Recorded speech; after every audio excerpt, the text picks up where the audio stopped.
you in here. Oh, I don't necessarily have to be. My voice will be in it. They want to see you too. Hi, everyone. I'm going to let people start joining while I grab the questions really quickly, just so that I'm a little prepared. This place is so cute. Thank you. Okay. All right.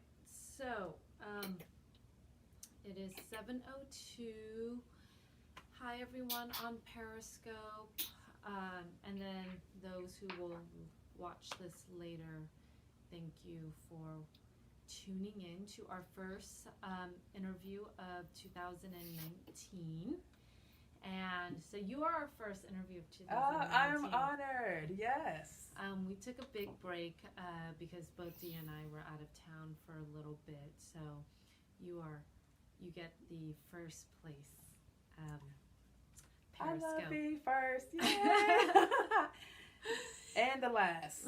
I was the last guest of some podcasts last year, and now I'm the first of this. Yay!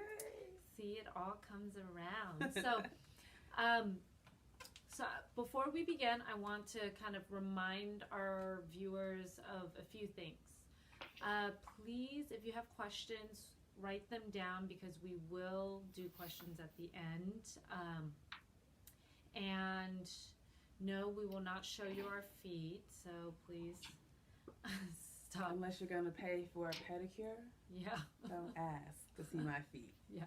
And you got to pay first. Yes, pay first. Then we play. Yeah. Yes. Payment comes first. All right. So before I start, I am Lucy Sweetkill, one half of La Maison de Rouge. And today I'm going to let her introduce herself because you have so many titles and I want to make sure that, we get all of them. But Tyomi, yes. Can you introduce yourself? We usually like you to introduce by your name, what you do, so whatever titles that is, pronouns, and any other self-identifying titles that don't have to do with work-related things. You don't have. Yeah, okay. You have other names you like to go by. Well, my name is Tyomi Morgan Najib, and I am a child of God, first and foremost. Secondly, I am a sex educator, sexuality writer, a certified authentic Tantra practitioner, and I like to call myself a sexual media maven because I do a lot of interviews like this with this beautiful young lady and many people around the world.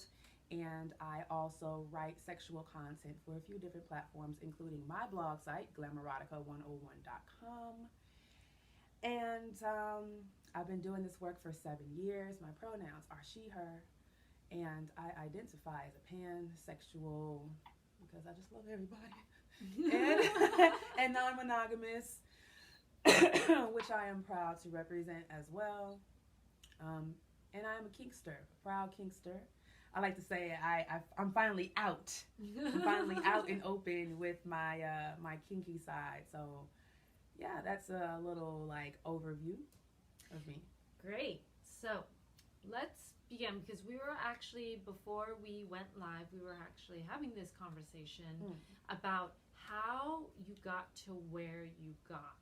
Because I find that, I was saying that so a big misconception on those who work in the sex industry and anything in the sex industry or sex related industry is that somehow we just appeared, which right. is so untrue, and we go through the same journey that many people do in any type of job, right? Mm-hmm.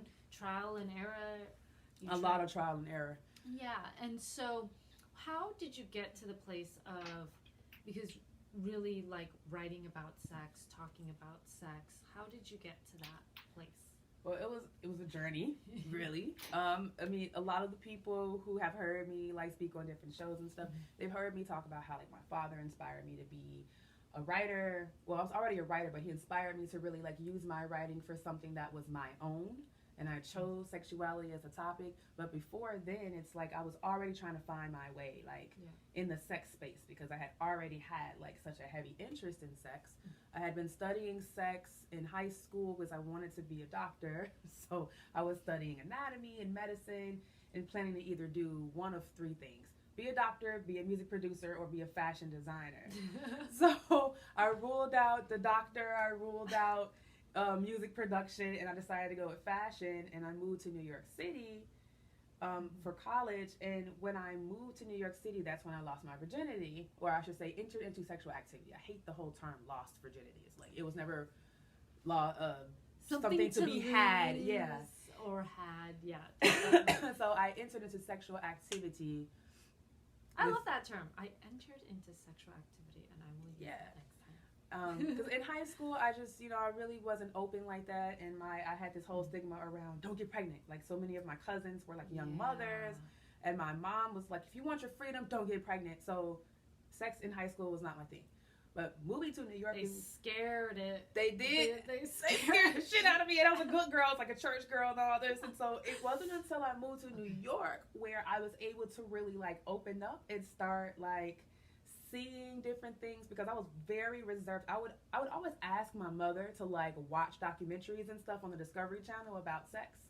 So I'd ask her permission, and I would bring books home, or like I would show her a book, like, hey, I want to get this book. Is it okay if I read it? Just so that she knew like I was doing it for research purposes and not to like, that's really cute. So my mom would like give me permission to read all these sex books, like the Kama Sutra and stuff like that. That's really kind of awesome of your mom. Yeah, my mom is like, she's a prude in some senses, but really like sex positive in a way where she's like, people should just do what they want to do.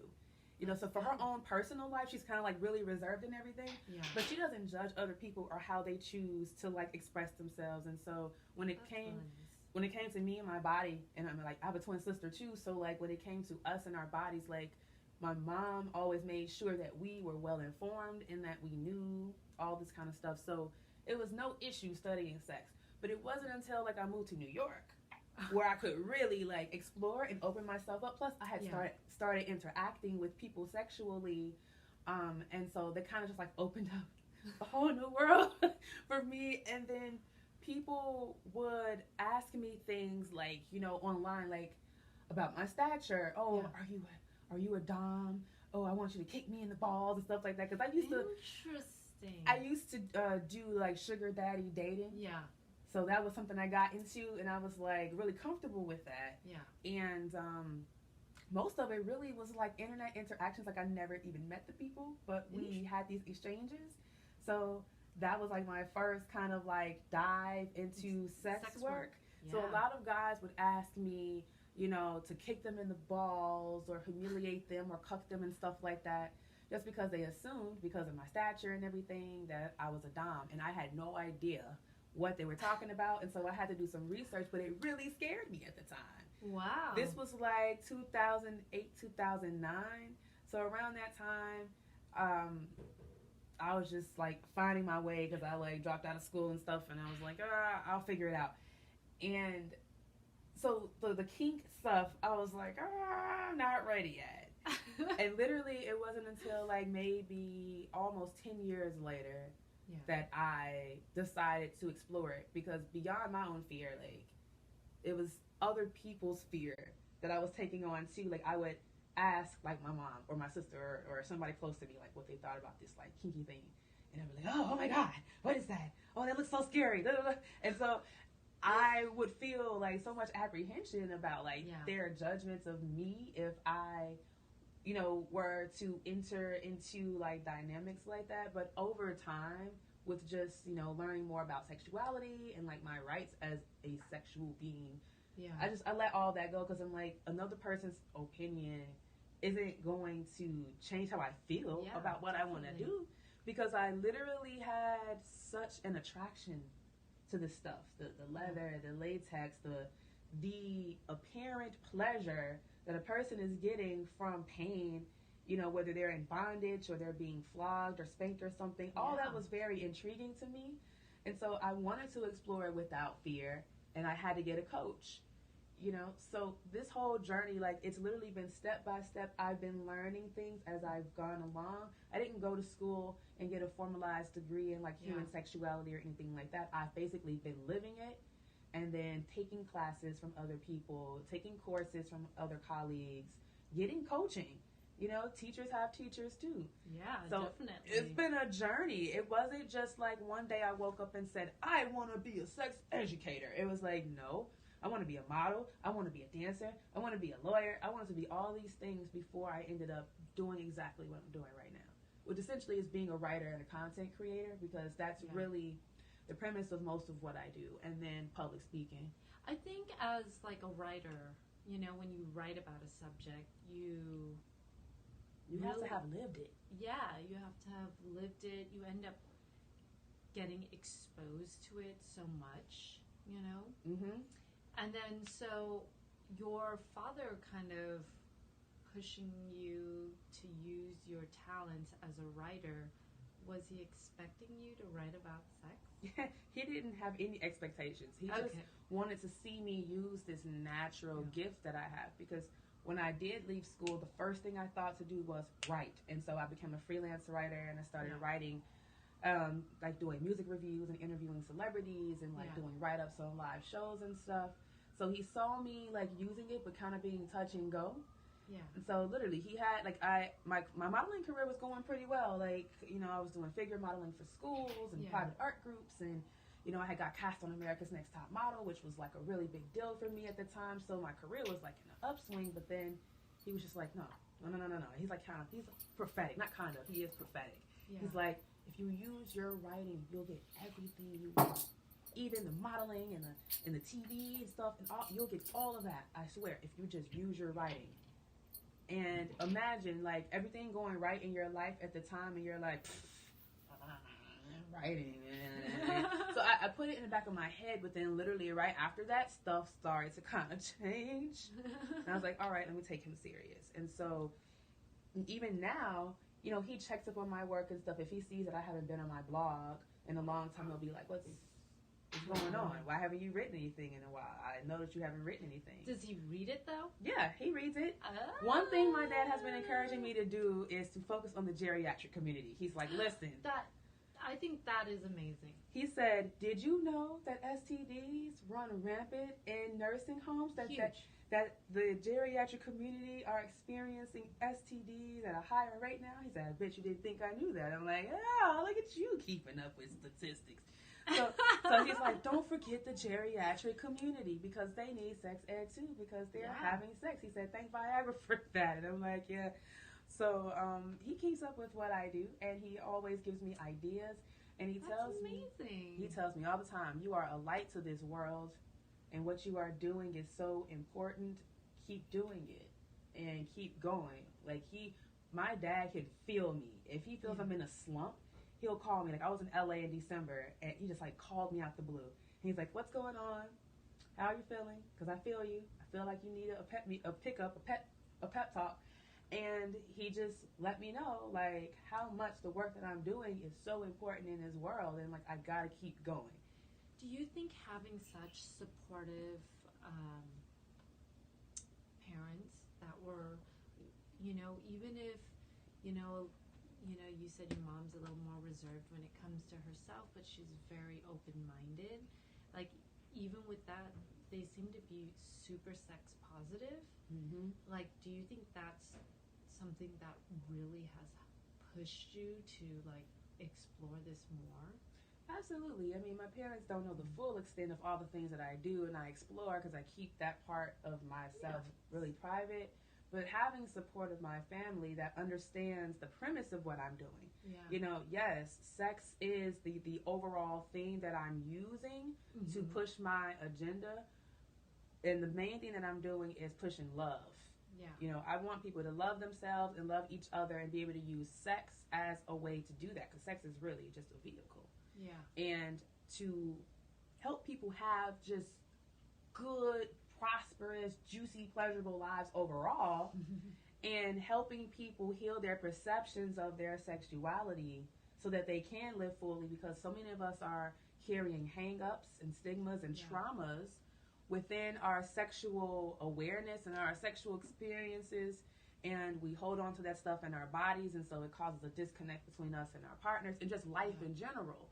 So you'll be surprised at just how like your dampened perception of your sex, like your sexuality, could actually show up in your interactions with people from day to day, or even how like I definitely agree with that. you view other people, or how you even treat yourself and your family members. And so for me, it's a bigger mission. People look at the sex, they look at me and my body, and they're, oh, she's sexy and all this.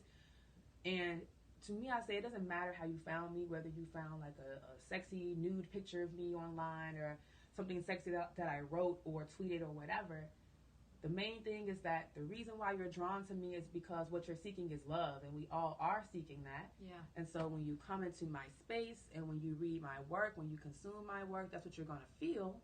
And at the same time, you're going to be healed, because the perception that you have of sex is going to be challenged by the things that I'm saying and in the techniques that I use and everything. So I am very hands-on with my following. Like, I think that's the one thing that separates me from a lot of other, I guess you can say, internet famous people or like influencers, is that I actually engage with my followers. And these are the people who are buying products. These are the people who are coming to events. These are the people who are helping me be successful in my work. Yeah. And in turn, they're learning a lot. Their lives are being changed. I mean, babies have been born because of the advice that I've given. People have gotten married because they've met through matchmaking stuff that I do on my Snapchat. I mean, that's amazing. Yeah, it's great. So you're a very holistic sex educator. Yes. I feel like in every aspect, not only, you know, through your Snapchat, but like coaching and talks and workshops. Do you work with a lot of individuals in sort of, you know, or do you prefer to do more of like, you know, speaking on a larger platform? So I do one-on-ones, not as often as speaking like in groups, because really the average person professes that they cannot afford therapy. Yeah. And unfortunately, the average person, I would say about 80% of people don't even have $500 in their bank account currently. And that's just a fact. So for me, it's more cost effective and cost efficient for everyone to do like events and group coachings and webinars and things like that. And then if people really do have the time, the energy, and the finances to be able to invest in working with me one-on-one more deeply, then I do that. So every month I probably have like less than 5 people on a one-on-one basis that I work with, but I have more people who will purchase products or purchase like webinar access or come to events and stuff like that. And I prefer for it to be that way, simply because people still get what they need without feeling financial strain. Definitely. And as a coach and as an event curator as well, that's always my focus, is like, how can I give people like a really well-rounded experience and give them like a massive amount of knowledge for a price that I feel honors me as a coach and as a practitioner and anyone else involved. Yeah. So it has to be a delicate balance. Like, listen, people, we're here to help you, and we're online, and we're accessible, and this is a career, which means this is our livelihood. We get paid for this. So I've been working on creating many different containers so that people can access the information they need at an affordable price. And I'm not just like struggling. You know? No one wants to live a struggle life. I'm not living a struggle life. And none of you are living a struggle life, because you can choose better for yourself. There is nothing that's off limits to you. Oh, and I also run a church too with my husband online. So everything, spirituality, sexuality, is all blended together. It's all God's work. So yeah, and that's amazing, because I think there's a lot of the idea of sex and sexuality is usually portrayed, you know, as a versus with religion, right? Compared to a collaboration, a combination, and intertwining. And most people hear religious, and it's like total disconnect from the body, right? Yep. Because that's what religion's rooted in. Yeah. And what are your thoughts with that? Because you've talked a lot about, you know, that connection with God and connection, that those things are quite intertwined. There's a difference between religion and spirituality. Spirituality deals with the spirit, anything of the spirit. Yeah. And religion really is a man-made construct. That's why you have so many different denominations, so many practices, and there are many religions that, specifically Christianity, that separates the spirit from the body. Or they really focus on the body more so than the spirit. So it's like anything that you do with a body is condemned. Like, oh, thou shalt not steal, thou shalt not kill, commit adultery, all that kind of stuff. And I like the Eastern religions, not necessarily Hinduism, but I studied Tibetan Tantra, so just with Tibetan Buddhism and Tibetan sexual yoga, everything's intertwined. Even with the Tao, everything is all about holistic healing. So sexuality is a part of that, because we are sexual energy at our essence, because it's that intertwining of yin and yang that creates us, right? And it's really like spiritual combustion out of nothingness. You can't separate those two. You can't. You cannot. So a person who is truly like a student of sexuality, you will reach that point where you do have to incorporate the spirit, because you are dealing with your energy or your primal life force energy as a spirit when you do have sex with someone. When you're plugging in, you're tapping into each other's energy. And then when you reach that orgasm, that climax, that is a glimpse of enlightenment. So the perfect whole person that you are as a loving light being, you get a glimpse of that when you reach an orgasm. Unfortunately, a lot of people aren't reaching orgasms enough to know what that place is like, but it's literally like you become one with your creator. And so imagine reaching that with your partner. That's an even greater experience. Well, and that's the thing with orgasms, right? They don't have to be physical. They are very mental, and most people need to engage the mental to get to that place. So then, okay, so I kind of want to ask about your own sexual journey, because you had mentioned some stuff off camera that I found really interesting, your year-long celibacy. Yes. So let's kind of rewind into from the family you were coming from you were kind of afraid of getting pregnant and stuff like that. God. How for you, what was your own kind of sexual journey where you've kind of got more comfortable in who you are? How did that look? What did that look like, and how did you gain that confidence? So I came out of the church, out of high school, moved to New York City, where it never sleeps, and entered into sexual activity at 19. And when I did, I found out very quickly that dick is abundant and that it comes to me quite easily, and that counting bodies was going to be something that was going to be stupid. And it's literally within maybe 3 months of me entering the sexual activity, I had already had 3 partners, and I was like, wait, where is this going? So I realized early on that I just had a natural curiosity and just wanted to explore. So I set an intention with myself for my sex life. I was like, I'm going to use my sex life as a way to explore, as a way to learn more about my body and other people.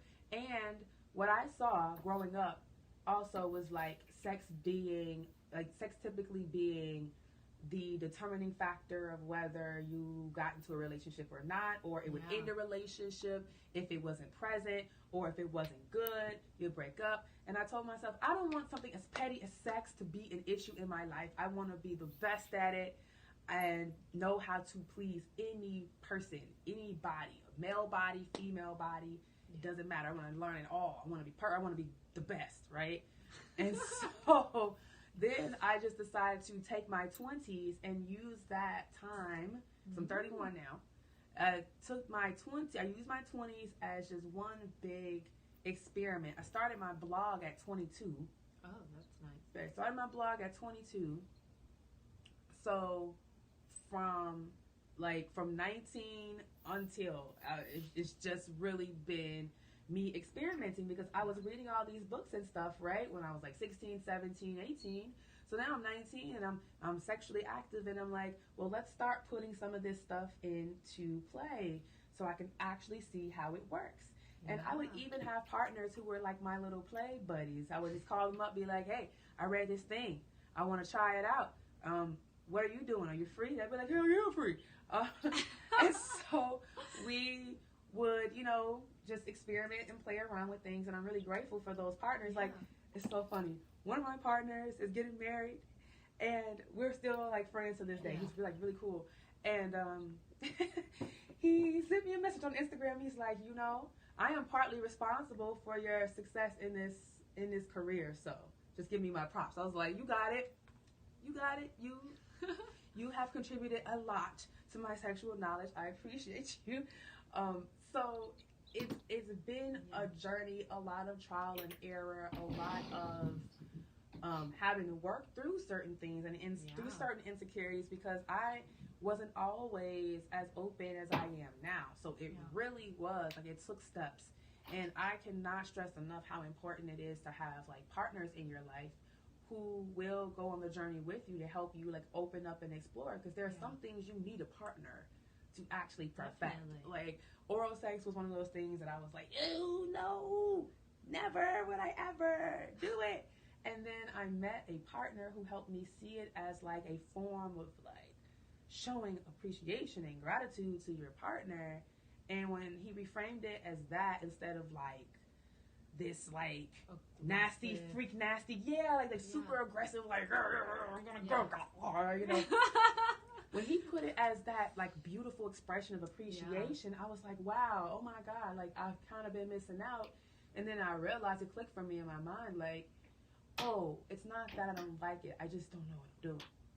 So I felt safe enough to admit that to him, and then he was gracious enough to teach me, not just like offering up his dick for like practice, but really being conscious enough when I was down there to like tell me, okay, this is good, not so much of that. Okay, do that, but do this a little faster. And we had so many sessions like that to where it just was this beautiful communication. And then not only did I gain like confidence in my skills, but I also learned, like, it just completely shifted my perception. So those partners from the past, like, were really influential in helping me build confidence. And then also, like, I've had some unsavory experiences of being, assaulted and taken advantage of and stuff like that. And even those things taught me, like, you have to speak up. You can't just let these things happen to you, they don't have that much power. They really don't. Like, and I appreciate those experiences too, because it showed me what I don't want. And it showed me, just how paralyzed I could be by believing illusions, because it wasn't like anyone held me at gunpoint or like held a knife to my throat or anything like that. But it just showed me how when you get paralyzed in fear, you just lose everything. So it helps me to be able to empathize with other people who've been through experiences like that. So the confidence came through practice, though. You're not going to get confident at doing anything unless you practice, period. Very true. And even now, I'm still healing certain perceptions about, certain aspects of sexuality, because it really is a journey, and like everyone's healing, it happens in stages.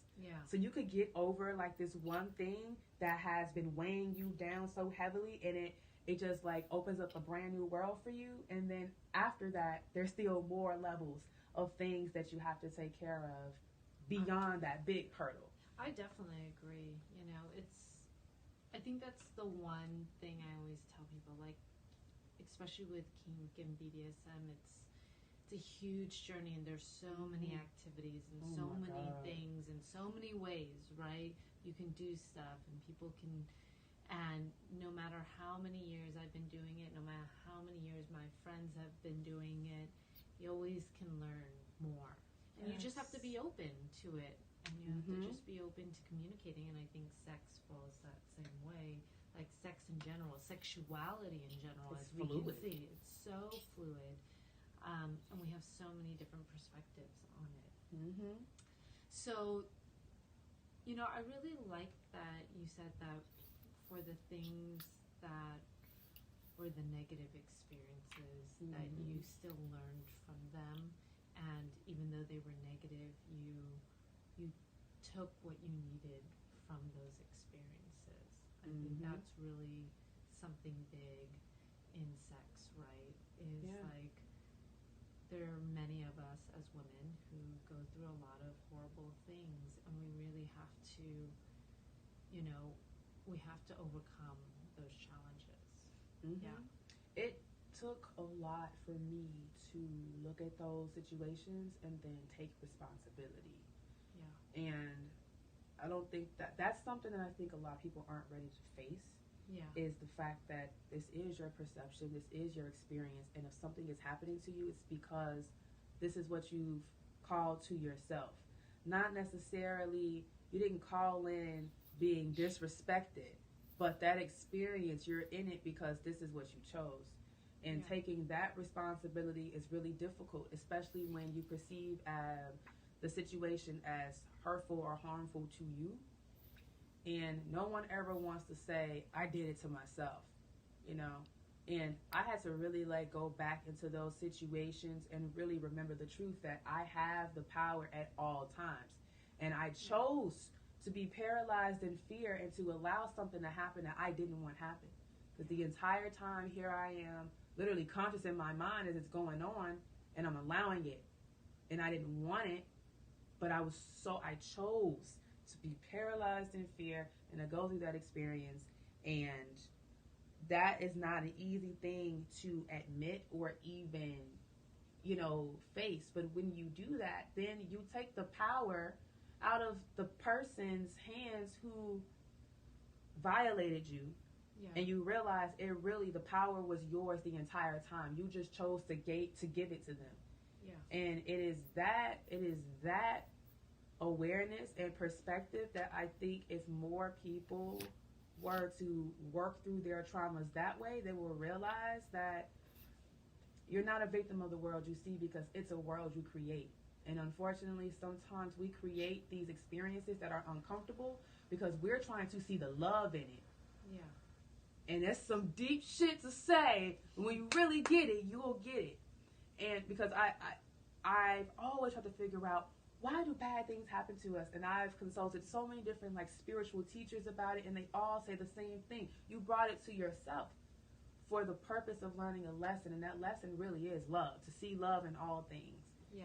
And to remember your power. So, I this year am working even more deeply with people who are ready to heal their trauma, because, I'm working on my stuff every day. Yeah. Even though I've gotten over major traumas, there's still stuff there. Oh, and yeah. It's, the more you dig, you're going to always find things, and that's okay. It's okay. It's, there's not a point where we're like, oh, we're done. We're perfect. It just, that doesn't, we're always going to find things. And, when you accept that it's always going to continue, I think you become, I think you learn to be happy. Yeah, because that a part of life is us basically returning to the awareness of us being a part of the one. Yeah. Being just these loving, because in our core, who we are perfect beings. And then when we show up in these bodies and we live this life, there are things that we experience that traumatizes us. I mean, this whole entire environment can be quite toxic, but it's us being conscious and remembering love and remembering why we are here that truly helps us to get through that experience. And sometimes the traumas that we're healing aren't even from this lifetime. Yeah, sometimes it's generational stuff that you're carrying from ancestral trauma or from past life stuff. Stuff got so rough for me in 2014. I went to do a past life regression reading because I was like, what is happening? What? This can't be from this lifetime. What the fuck is going on? And so when I did that, the practitioner, he went back into 3 lifetimes. And it showed me a lot about myself and what I was going through right now and how it all was affecting me now. And it helped me out so much. And that's when I realized oh wow, the things that we're dealing with in this lifetime don't even just come from this. There's like some The other stuff that we're effects carrying. sometimes. Yeah. Definitely. So then, so you decided for a year Yes. to be celibate. Yes. That was, I just felt like I hit a rock bottom. Like I was definitely codependent on, like, in life. And that was causing like a lot of issues. And then sex for me just got to the point where I felt like I was using it as a way to escape, and it was hurting me more than it was helping me. So I was like, all right, let me just take a break for a second and really figure my life out, because I'm not happy right now. Yeah. And I don't need, like, sex is not helping me right now. But during that time, I was like, you know what? I still need to use this energy, because if your sexual energy is lying dormant and it's stagnant, you're not moving it, it can cause issues. So, and I have a lot of sexual energy, you know, I'm very potent. So I was like, you know what? Let me explore kink. Let me explore BDSM. And I just felt like it was a long time coming, but everything happens in divine timing. And I met this beautiful couple, Jet Setting Jasmine and King Noir. I had seen King's work, because he's an adult film star. I've seen his work floating around out there before I met him. But I was excited. Because for me, too, entering into the kink space, you know, I know that a woman like myself, everyone would want to play with me and try to dominate me and all this stuff like that, or wants me to dom them, you know, and I'm like, you know, I don't know where I fit in this dynamic, and I don't want anybody else defining my kinkdom for me. And so when I found them, I was happy because they were black, and, you know, in the space, there's I didn't really see a lot of black kink players at the time before I met them. And so in meeting them, I felt comfortable with expressing like how I felt, because these are people that look like me and they have similar experiences as me.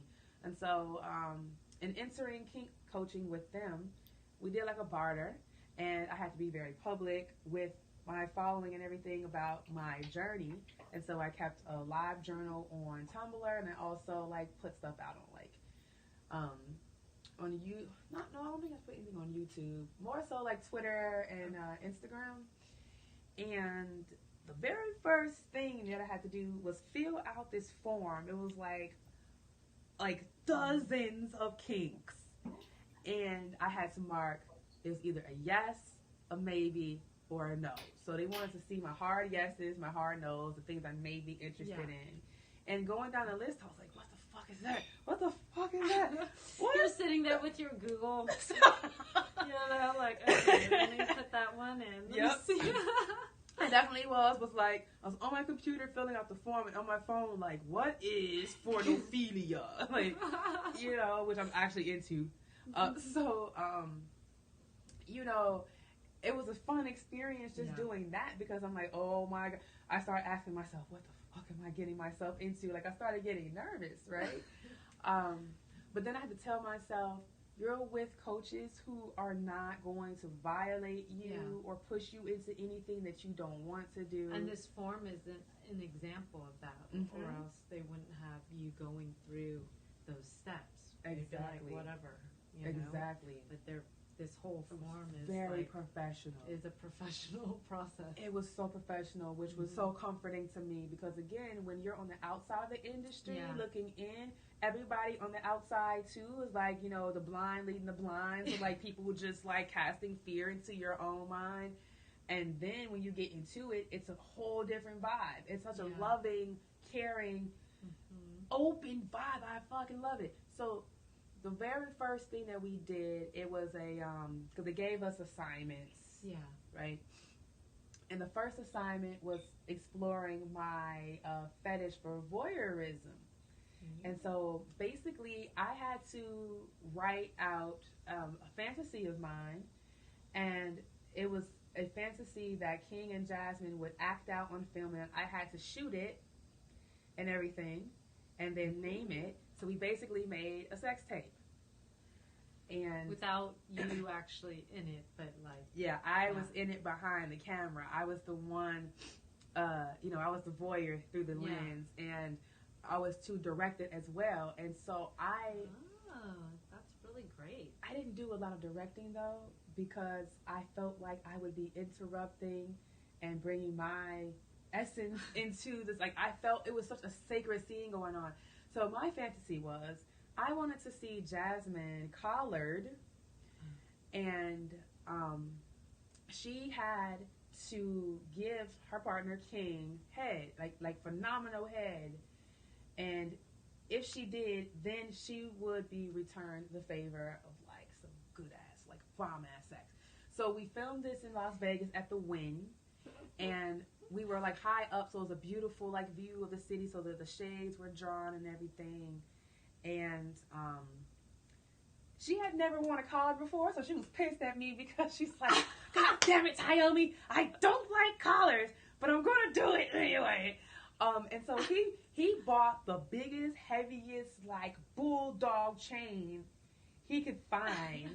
And her neck is like long and like delicate. So for me, it was a turn on to see the hard contrast between like this thick, heavy metal against her neck. And he was like wrapping it around his hand and like making it tighter, and just like the way he was controlling her, I was just in it. So I was like, I don't want to do too much direction.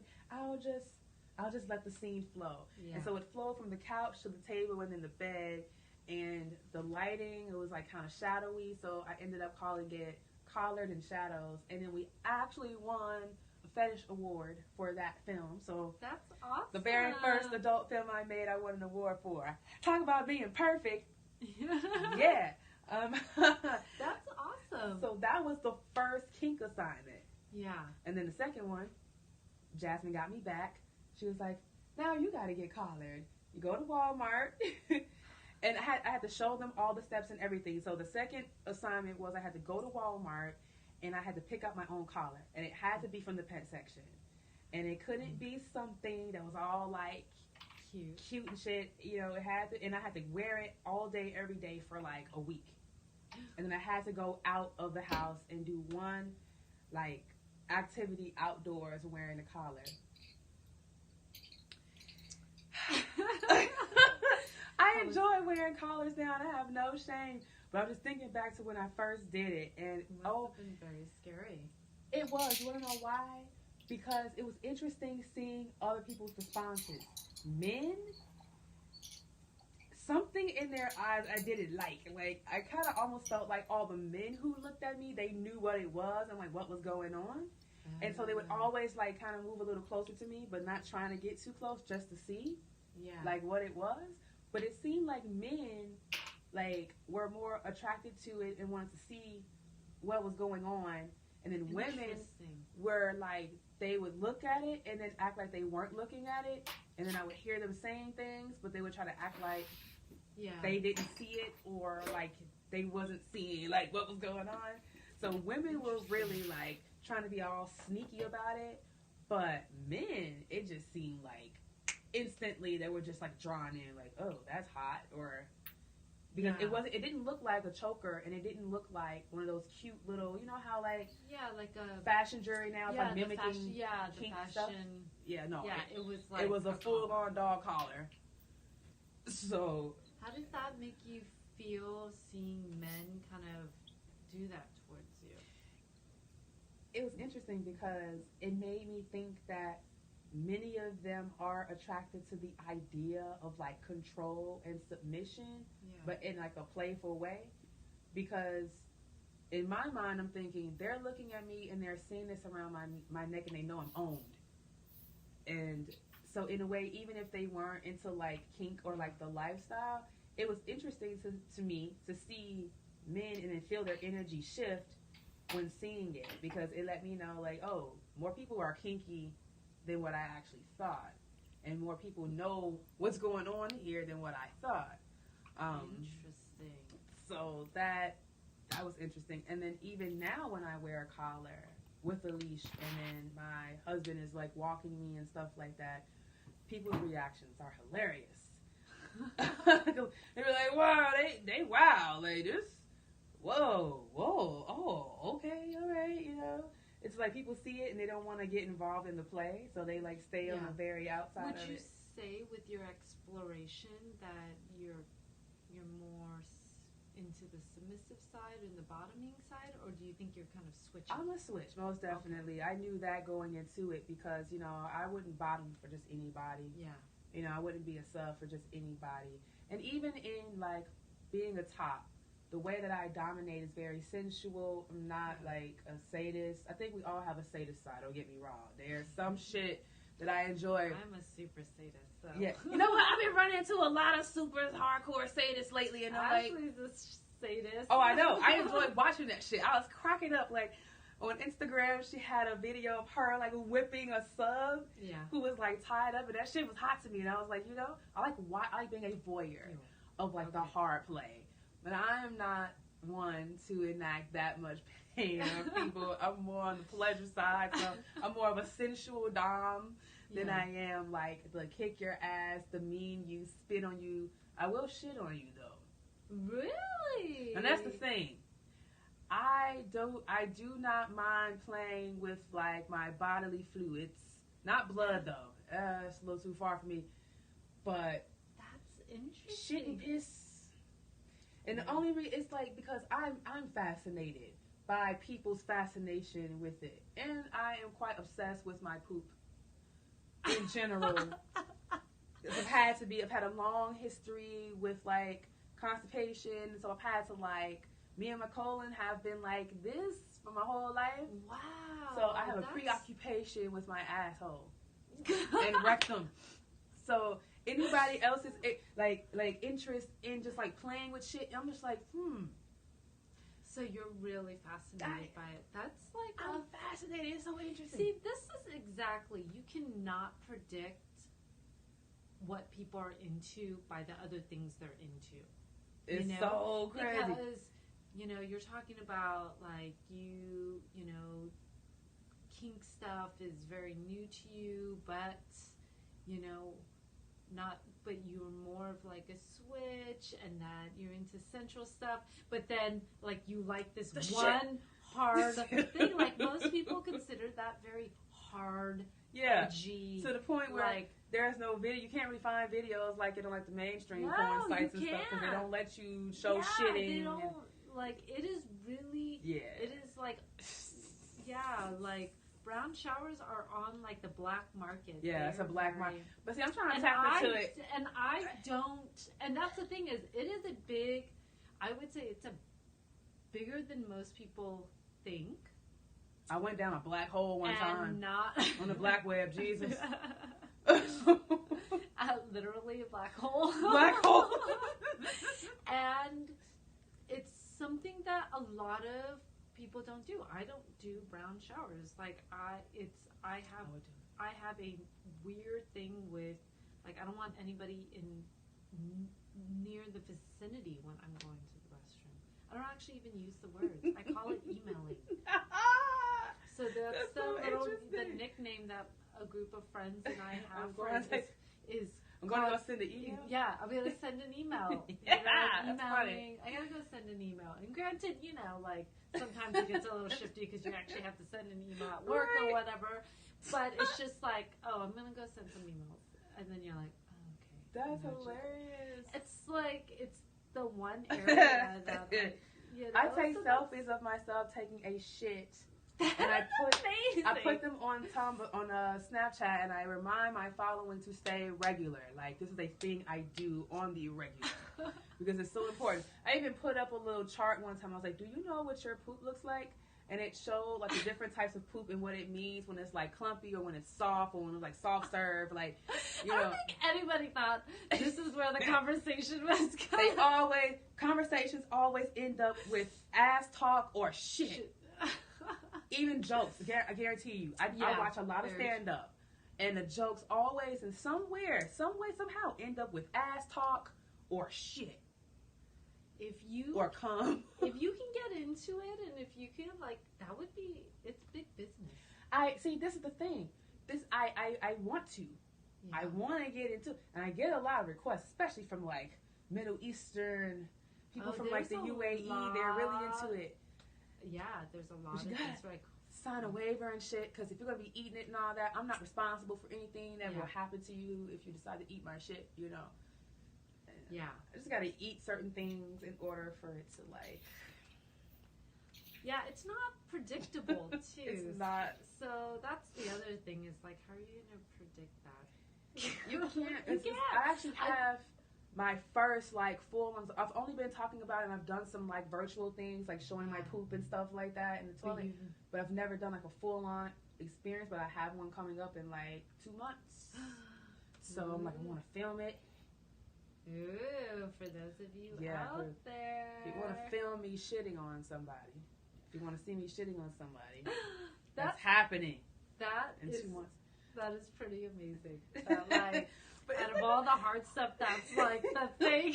But then, like, Mistress Paige was talking about how they make shit cakes and make their subs eat them, and I was like, I know. What is a shit cake? I'm not making that. That's too much. That's where I draw the line. If you want me to just shit in your mouth, I'll do that. But I ain't making this into a cake for you to eat. Like, that's deep, man. That's a little too much work. No, yeah. Because you just don't know the consistency of your shit any given day. Like, you know, one day it could be watery, the next day, I mean, whatever. There's a lot to it.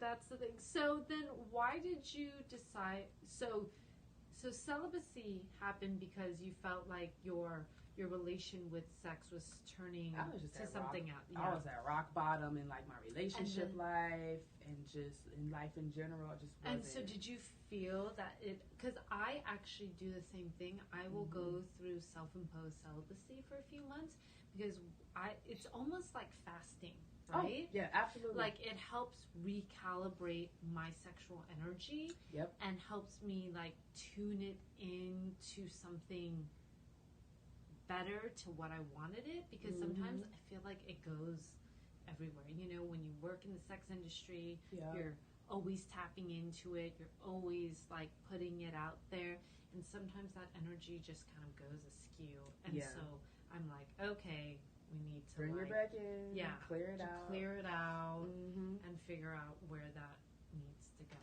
Yeah, I feel that too, because I mean, I am a channel as well. Like, I allow myself to be used for God's work and for healing. So I channel other people's stuff sometimes, and, like, you know, I do generally, like, put a protection of energy around me so that, you know, I'm not tapping into everyone's stuff all the time. But when I am doing that hands-on work, or even, you know, doing work even virtually, you know, especially doing Tantra work, like, I'm using a lot of energy because I'm doing the practices too.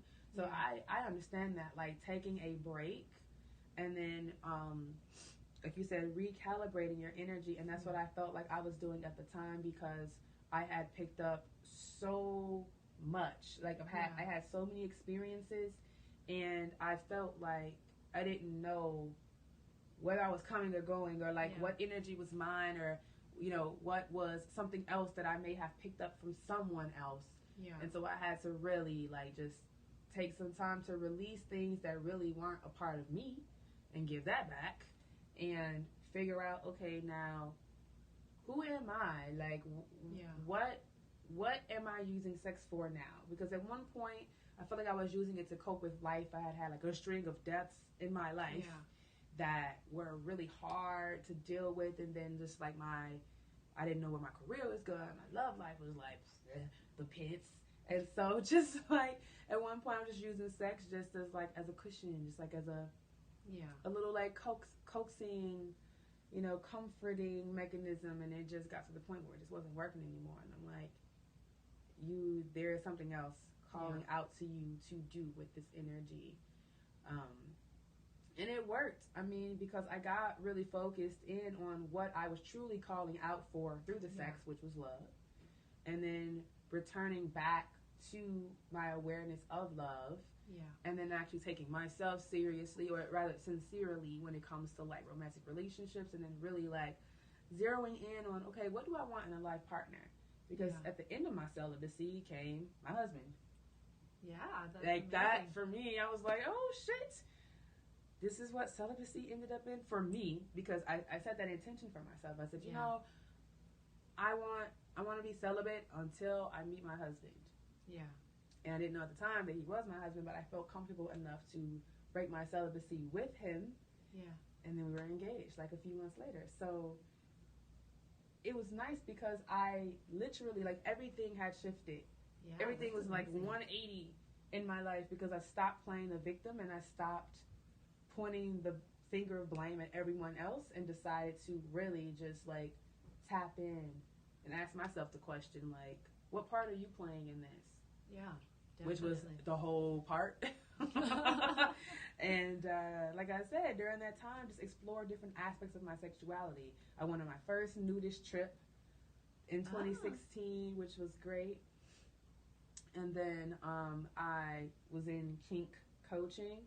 And then during that year, that was the first year I started doing live events. And so I literally toured the country, and then I went to Europe for the first time. So I was amazed at how I was able to use my sexual energy. I had all that extra time and energy to do an international tour and do kink coaching and film movies and do all this stuff that I didn't think I could do before. And it amazed me. I was like, wow. And I broke my codependent relationships. It was a very hard thing to do at the time. But like today, literally before I came here, I was like thanking myself for going through that and becoming releasing my codependency. Like, it's literally only been 2 years since I can like fully claim that I'm like not dependent, like codependent on anyone. And I was like, I gotta pat myself on the back because that was a very hard thing to do. Like, I was so codependent on my sister. It was like a toxic relationship at one point, you know. And breaking that really did help me grow. And you don't even realize just how much you are holding yourself back when you are codependent on other people. You think that you're helping yourself, and you're really not. You're hurting yourself, and you're hurting those who you're like being a leech on, to be honest. So, you know, it changed my life. Celibacy changed my life. And during that time too, I also met my Tantra teacher. I had been searching for years. There's so many. There's so much stuff out there on Tantra, and a lot of it's fluff. You know, if it's not coming from like traditional Hindu like Tantra or like Tibetan or Taoist Tantra, like a lot of the neo-Western stuff is all fluff, just with like some Tantra elements. And so it was really important to me to find someone who was rooted in like a lineage. Like, I wanted to learn Tantra from like a master, and I met her. And it was a beautiful thing because this lineage that I've learned, it was passed down through women. So female dakinis, passing down this sexual knowledge. And I'm like, yes! And she's a beautiful black woman. And she's also a soulmate of mine. And so I felt like because I cleared my energy, that it cleared the pathway to this beautiful woman.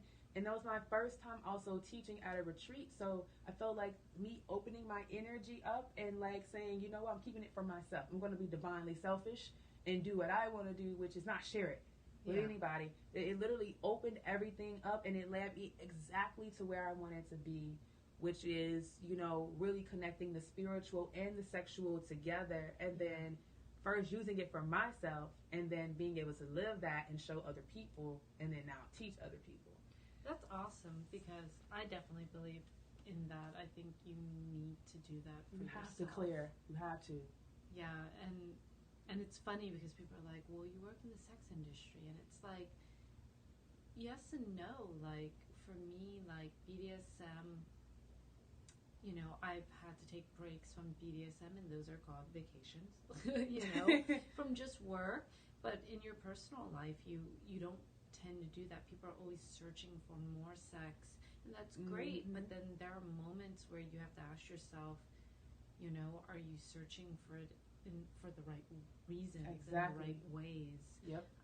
And sometimes you're not, and so taking a step back, you know, it's like when people go from one relationship to the next relationship to the next, where a lot of times I'm like, take a step back from all of those and clear it all out to see what you want first. Because it's like, are you actually digesting, and are you actually resetting your life after taking in the lessons from those relationships? Because each relationship is a teacher learning experience. Definitely. So if you're just playing the victim and pointing the finger and being like, oh, everyone else is bad and they suck and they're horrible.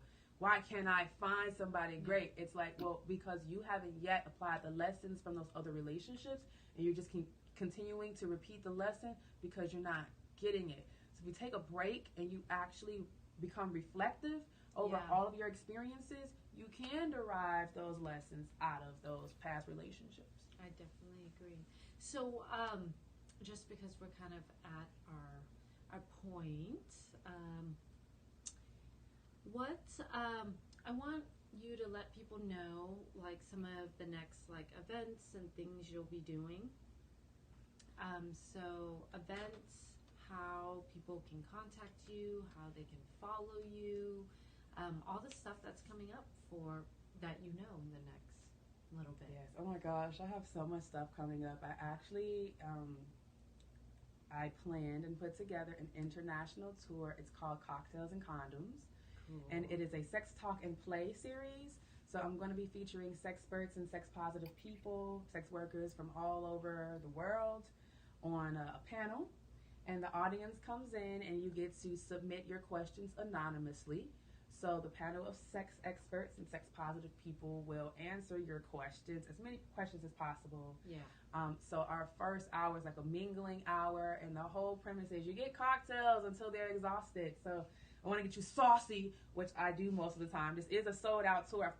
I've started the tour last year before last, and it's been sold out. So that's amazing. I started last year, 2017. No, 2017. Oh my God, my years are getting mixed up. So I started 2017. 2018, I kind of like took a break, but so I'm getting it back going because so many people want to see me in different states and stuff. So I have, I think, 19 domestic cities, and then I have 7 international cities. So I will be doing 4 cities in Nigeria, Paris, Amsterdam, and a plethora of cities in the United States, beginning February 23rd in Miami at the World Erotic Art Museum on South Beach. So it's going to be a very nice event. We're going to have art on display. Each event kind of features different themes. So like our show in Miami is kinky and queer. Oh, awesome. So we have Carnival Risque. They are a kinky couple, and they play hard. I love them. King Hef, who is into like sensual BDSM. Marla Stewart, who is a kinky and queer educator, and I'm on the panel as well. And then we have Davia Frost of Frosted Pleasure, who is into sacred sexuality and sensual BDSM. So we have a very juicy lineup that's coming for the Miami show, and each city is going to feature different sexperts. You may see some of the same people, but my goal is really to like unify the industry and just bring people, especially people of color, into a panel style and just expose their brands and their expertise to people in the area that may not know about them. And then also because the show is going to be promoted so much through social media, then through my network, they also get exposure too. So for me, this show is about giving everyone the experiences that they want, getting their questions answered. They get a chance to play with some things because our last hour is kind of like a play hour and a mingle hour. We have live music, we have raffles, we have vendors that you can patronize. There's so much to do at the event. It's a 4-hour event, and so it's going to be at a city near you. I'm finishing up my website tonight. Cocktails and Condoms Tour.com. And I'm putting out all of my tour dates and everything this week. So you'll have that. So you can see me there. You can follow me on Instagram at RealGlamazonTyomi, on Twitter at GlamazonTyomi, and check out my blog site, glamerotica101.com. And you can find me on YouTube at glamerotica101 as well.